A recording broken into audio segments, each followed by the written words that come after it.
All right, welcome back, everyone. It is the July Energies 2026, and we are ready with the card, which is Ebb and Flow, the Five of Diamonds. Ebb and flow. Fives are always about being in the flow. We just were talking about the flow in the last episode. But people who are fives tend to be like they're trying to do too many things at one time and they get overwhelmed. And what their best advice is to receive is to make a list so that you know like what you're trying to get done in what order. And with this Five of Diamonds, you might feel like you're having time where things are speeding up and you're getting a lot done, and other times where you need to take a break. So it's almost like this kind of, to me, like a roller coaster energy feeling for July. And it's being able to feel into that energy and feel like it's okay to be pushing through a bunch of stuff, and then feel like it's okay to take a break and not be doing anything or accomplishing anything on your list.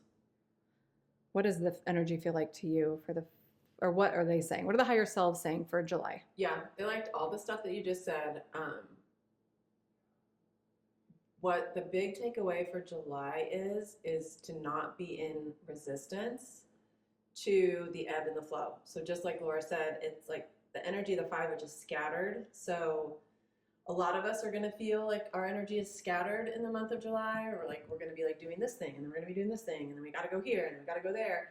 And they're like, rather than being in resistance to it, like pissed off about it or overwhelmed by it, it's just trust that the timing of everything is going to work out, the flow of everything is going to work out, and that like all of the pieces, even if they don't make sense, are going to work together.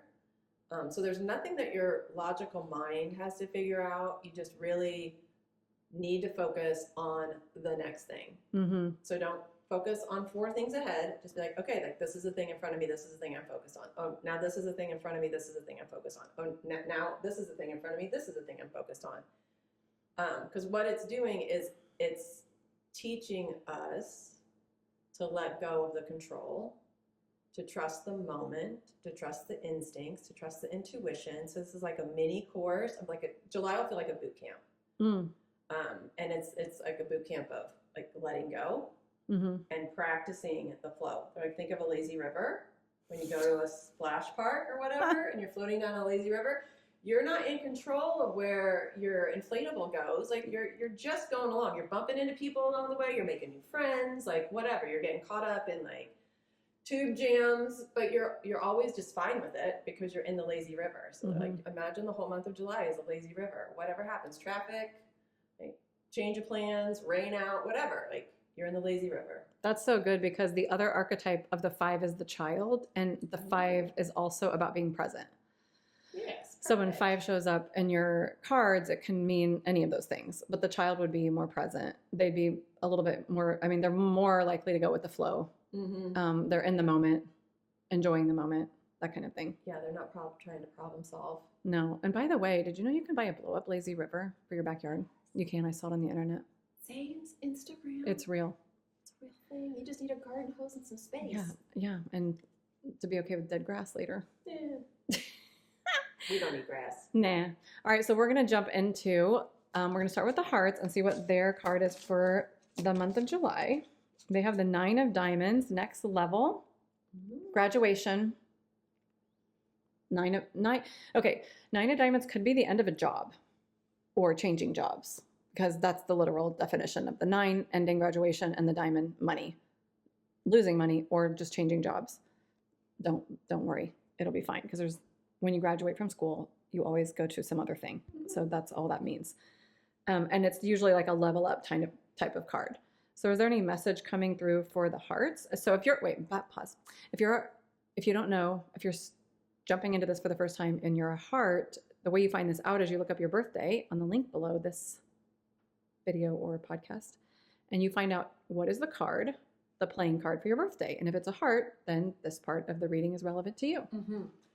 Yeah.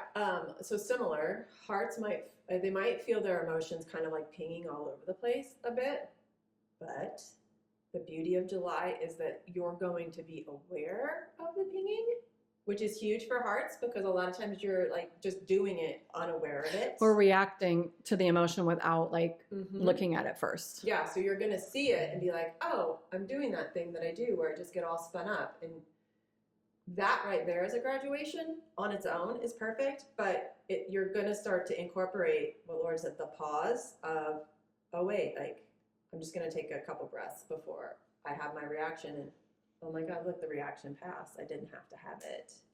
So It's like a pattern disruptor. yeah, so That makes sense.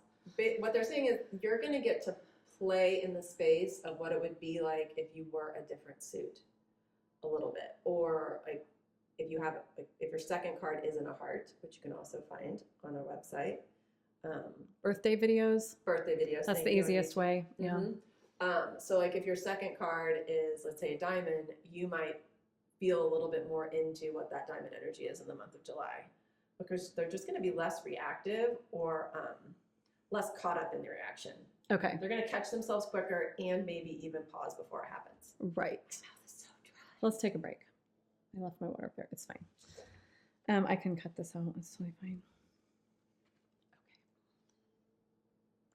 Okay. Next card.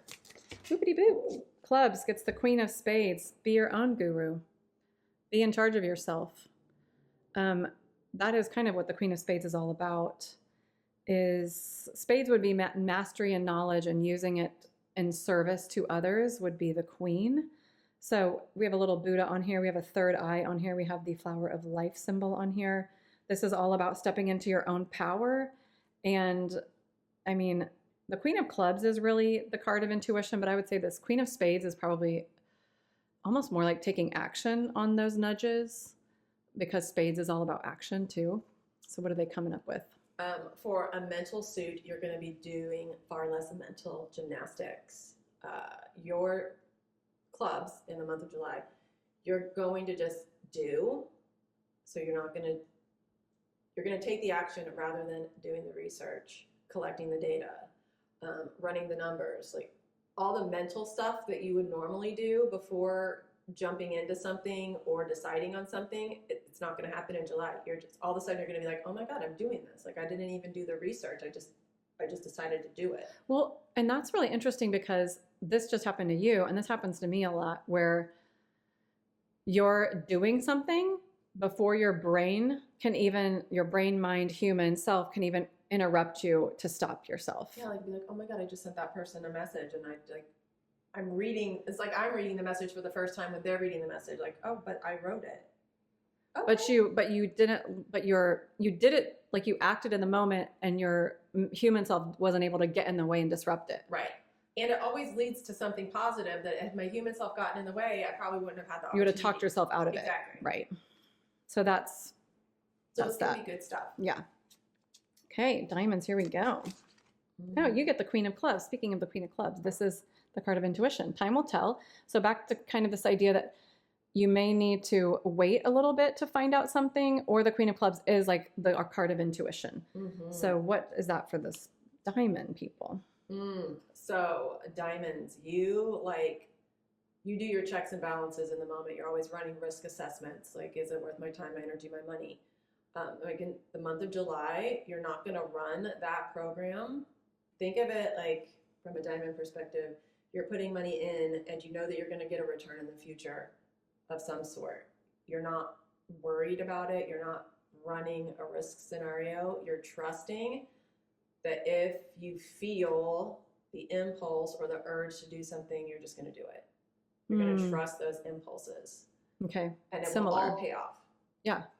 Similar. So there's no time will tell. Like you're gonna get your return. It'll just be sometime in the future, and you're not gonna be able to calculate it right now. Right. Exactly. Yeah. Cool. All right. July sounds fun. July. It's like everyone's kind of on the similar. I mean, it makes sense, right? Mm-hmm. Similar like energy trajectory. Spades. Get the diamond. 7 of diamonds. Give thanks. This is interesting that we've had the 5 of diamonds, the 9 of diamonds, and the 7 of diamonds, and 2 queens, because honestly, the 5, 7, and 9 of diamonds wouldn't be that different from each other, but the 7 of diamonds is a spiritual level. Usually 7 is asking you to like level up. You've got to get over this obstacle that might be in your way. And it's also, we have a wallet on here because it is the millionaire's card technically. And we also have the phrase in here, give thanks. So the give thanks is reminding you to elevate the way you're thinking about something so that you can get a higher perspective on it. It could also, maybe you're going to become a millionaire this month. So what are the higher selves saying? That'll kick us a little bit. Yeah, You're hey. welcome. This is super interesting, and I'm really not sure where we're going with this, so I'm just going to say it. It's almost like if you think of the spades for July, it's like they would be agnostic.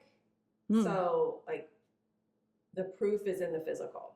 Like, if they can see it, it's real. If they can touch it, if they can do it, like if they can put like their body somehow into it or hands on it, they trust it. But the month of July is asking them to like trust in the unseen and the unproven. So to step into that faith space, that spiritual that space, would be the 7. Yeah, to elevate up and out. So it's a little bit like the clubs and the diamonds, where if before you are looking for physical proof or physical confirmation, you're not going to get it before you realize that you're, in their case, making a decision about something or coming to a conclusion about something.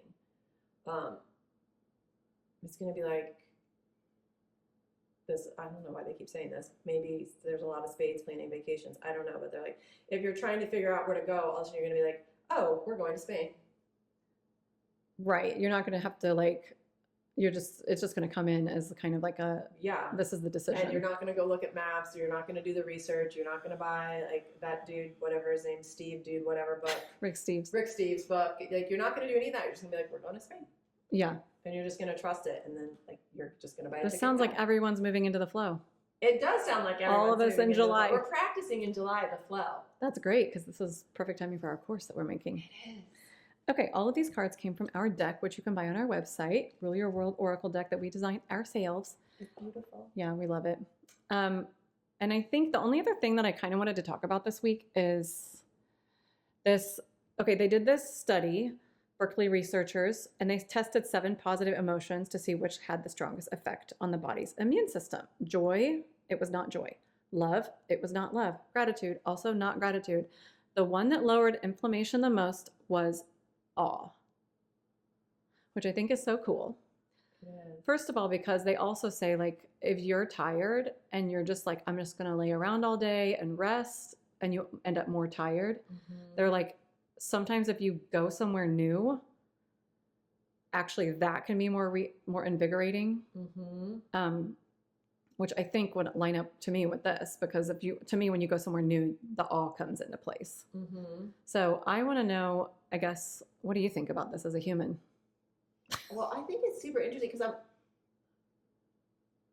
I think, yeah, it makes sense, but I'm also like, what does awe feel like? Because I don't know that we exist in awe very often as adults, because I keep hearing, and I don't know if it's my human brain or them, but it's like, it's a childlike reaction. Like, kids are in awe of everything. Right. Kids aren't fucking inflamed. Like, no. They're just like running around like, that's amazing. Oh my God, dirt. Oh my God, grass. Oh my God, like weeds. Yeah.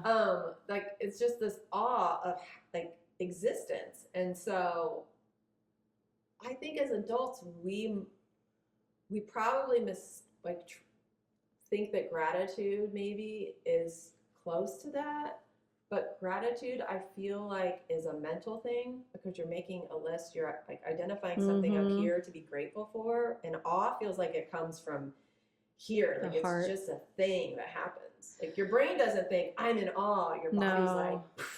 And I think you can create it, like you can do it, like you can make yourself do it. That sounds forced. Yeah, but like sometimes when I walk around, I'm like, I just look really closely at the flowers.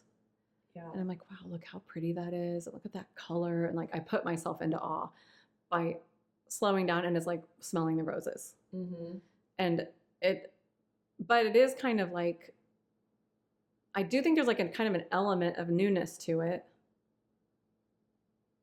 Like, I'm not going to feel the same level of awe if I look at the same flowers 6 times. I don't know. Am I? I don't know. You know what I mean? So it's like, so yeah, I think deciding for yourself what awe feels like and then trying to find that energy, like in the micro moments, is like, there's obvious times like, I'm in the redwood forest. Holy shit, look at this place. You know what I mean? I don't know how to say what I'm going to try to say, but like, to me, gratitude feels self-fulfilling. Like, Right. I'm grateful for this because it's always an I statement. Yeah, because this makes me happy or this brings me joy. Like, it's almost like you're grateful for the things that you're getting something from Totally. in some form or fashion. You're Right. getting something from it. It's like that thing from Friends when Phoebe is like, what did she say? She's like, you can't do anything, and it's like, there's nothing you can do that's not a little selfish. Or something. Right. They're having a discussion about altruism, right? Yeah. And she's like, no, it's not. You're always going to get something out of it. Yeah. But awe, It's awe is not. It's more neutral or something. Yeah, like what you just described, like being in awe of how amazing the flowers are. The flowers aren't giving you anything, and you're not saying, I'm so grateful that you're here, that you're inspiring me or anything. It's just like, wow, you're fucking amazing. Awe is like you're focused on the other thing. You're in awe of it. Yes. Yeah. Whereas gratitude is like self-directed. Oh, self-focused. No. I think this is what I kind of fucking hate gratitude. I do too. I do too. I get it. Real. Like no, and if it works for you, that's and awesome. I know Lee Harris just said in his video, like it pulled him out of the weeds. Like he did it every day for 8 months, and I do think that's yes. But consider making an awe. Do like 5 minutes of awe every day. Yeah, or like even not a list, but like just imagine yourself, like close your eyes and picture yourself somewhere beautiful at the ocean. Oh my God, I'm watching the 5th season of Outlander? No, that's all done. The one where they go to Mars, but it's a different timeline. For All Mankind. Oh yeah. And then there's like the kid that was like raised on Mars, and now he's from The Summer I Turned Pretty, the Asian guy. Oh. But he so he's like, you're just watching him on this VR, and the only thing he's watching in the VR is an ocean. And he's standing there looking at the ocean. It reminds me of that fucking story that was in one of our fucking books when I was in fucking elementary school. And there was this whole story, and I did Google it recently and found that it's like a real thing, where this girl moved from Earth to, I'm going to say Venus. And like once a year or some shit, they see the sun. I don't know, some crazy thing. And then the kids locked her in this room, and they wouldn't let her out to see it because they were jealous that she had been on Earth. And I was like, oh my God, my palms are sweating. This makes me so anxious. Okay. But what I'm saying is like the guy's on a VR, it's not even real. But you could imagine yourself in awe at the ocean or wherever makes you feel awful. Right. Why is that the same thing? Well, the spiritual full of awe. Would say we're trying to hide. Someone's trying to hijack awe. No, you're full of awe. We don't ever say, oh my God, like I'm so grateful I got to see a dolphin today. We're in awe of seeing the dolphin. Yes. Yeah. Yeah. And is that childlike like excitement? Yeah. Yeah. Okay. So we beat that to death. So like, I want to ask the higher selves now. Okay. Anything they want to add to that? And I got to get water while you're doing this. Okay. Anything that want to add to the whole awe conversation?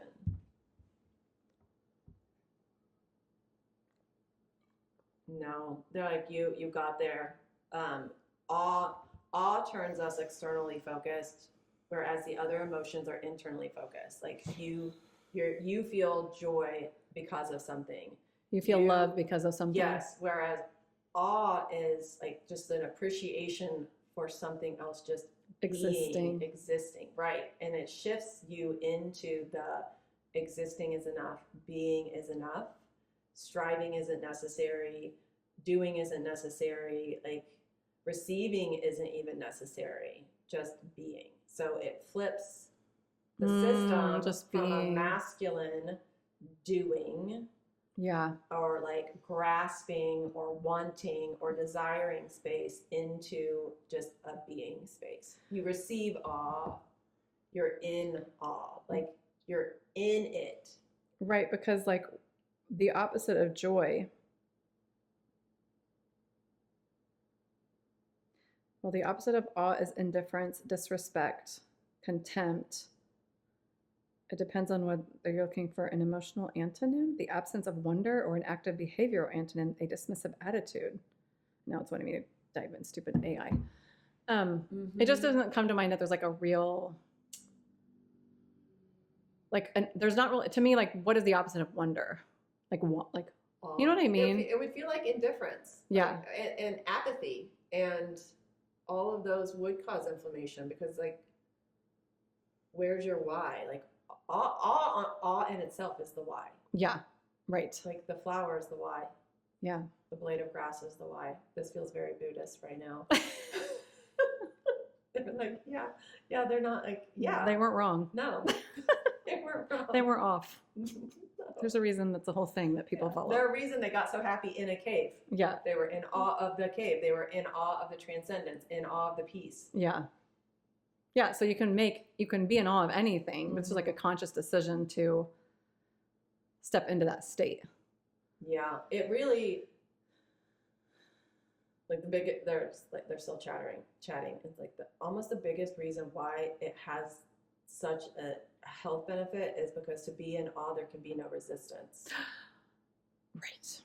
Right? Like, if you're grateful for something, sometimes you're doing it because you're in resistance to something else.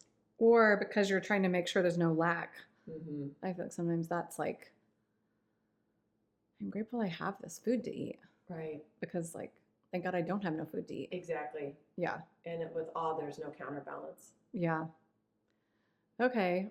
So back to that, like, do we answer the question, like, because now I'm curious, they brought it back up. It's the inflammation. Like, we never even touched on that until just now. Like, did we cover how and why it's the one that lowers inflammation the most?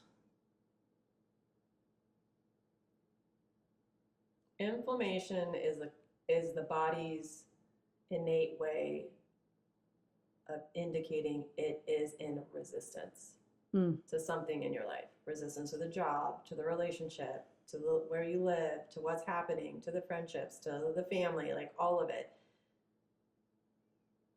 Because the inflammation is a result of the chemical shifts, like the cortisol spikes or whatever it is. Yeah, because you're not going with the flow. Exactly. So, like, you're resisting, bracing for something. Which could be a result of childhood trauma as well. Totally. But, like, you're basically, when you're not in the flow, which also would, I think, kind of help create awe, then if you're in that resistance, then that is creating the stress in the body, which is then creating the cortisol, which is then creating the inflammation. Mm-hmm. Mm-hmm. Totally. Okay. Right. Science, I guess. Yeah, there's like the most important thing, and they're reminding me literally of like the 3 Buddhist-based books that I listened to and read last year. And all of them are talking about the resistance is what causes the suffering. Yes. Like the fact that you're just not accepting what's happening, that you're in any way pushing back against it, is what causes the suffering. And they're like, it sounds ridiculous and people will argue it, but even if something terrible is happening to you, if you can get out of resistance to the fact that it is just happening, you'll move through it that much quicker. The suffering is what keeps us trapped in it. So, right, because it's not to say you don't take action or you don't say, oh, this is happening, I'm accepting it, and also I'm going to do something about it. Exactly. What we're saying is that you're like, oh, this is terrible, and you spend all of your energy focusing on how terrible it is. Right. Instead of maybe taking action or just being in awe of it, like, oh my God, what a shit show this is. We do it. We're like, oh my God, this is a fucking crazy shit show. Can you believe it? Like, what the fuck? Yeah. Planet Earth right now, the United States, like Donald Trump, like what is a shit show? Like we're in awe of it. Yeah. And it makes me feel better when I can be in awe of it and not be like spun up about it. Right. And then like, because you're going to like, well, what's going to happen next? I don't know, but this is where we're at. So yeah. Tune in for the next It is episode. such a subtle feeling in the body. The difference between being in the resistance and being like in the acceptance of it. Yeah, the resistance feels closed. Yeah, and then it's like, and then again, it doesn't mean you don't take an action. If you want to take an action, if you want to make a phone call or protest something or something, like, yeah, you can still. I think that's where the confusion comes in for people, because it's like they're like, oh well, and we've talked about this before, but I'm like, there's like this idea in the spiritual community of like, just going with the flow means like you're accepting everything that's happening. And I'm like, well, then what about Rosa Parks? Like, was she not supposed to just say no on the bus? You know what I mean? Yeah, right. And then we did go into that, like the empowerment of resistance to what's happening. Like you can be in that empowerment without creating the stress response in your body. Right. It's not the same exactly. Right. And being in resistance is not the same as resisting an injustice. Totally. Different things. Right. Like you might be in the flow by resisting the injustice. Like you're it still might be in the flow. Right, because you're acknowledging this is an injustice. Yeah. You're not resisting, like looking away and fighting it. You're like, this is an injustice. I'm going to do something about it. I'm taking an action. Boom, you're in the flow. Yeah. And you're not fighting it. Like, right. You're fighting for it. You're fighting against it. It's complex, Yeah. but it is definitely a feeling in your body. Mm-hmm. I think. Yeah. Okay. I think that was. Tell us what you think. Sorry, really deep on that. Hope your brains don't hurt too hard. Happy July energies, everyone. Yeah. See you Goodbye. soon. That wraps this episode of One Card Shy. Did you love it? Leave us a review, share it with your friends, and sign up for our monthly crown straightener. Bonus, you'll get our free Claim Your Crown guide when you subscribe. And be sure to find us on Instagram and check out our website. Both are rainworld.co. All the links are below. See you next time, Queens.